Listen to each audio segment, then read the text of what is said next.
வணக்கம். இது உங்கள் வெதர் ரிப்போர்ட் தமிழ். இன்று தமிழகத்திலும் இலங்கையிலும் மழையானது வெளுத்து வாங்கி வருகிறது. இது குறித்து வீடியோவில் காணலாம். வங்கக்கடலில் இலங்கை அருகே உருவான காற்றழுத்த தாழ்வு பகுதியானது இலங்கை அருகே நீடித்து தமிழகத்திற்கும் இலங்கைக்கும் மழை கொடுத்து வருகிறது.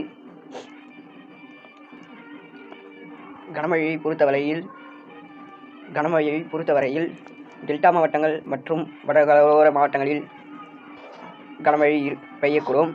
மேலும் டெல்டா மாவட்டங்களில் கனமுதல் மிக கனமழை ஆனது பதிவாகக்கூடும். தற்போது கனமழையானது டெல்டா மாவட்டங்களில் பெய்து வருகிறது. மேலும் இலங்கையில் காலையில் தொடங்கிய மழையானது தற்போது வரை நீடித்து வருகிறது. இது மேலும் 3 நாட்களுக்கு தொடரலாம்.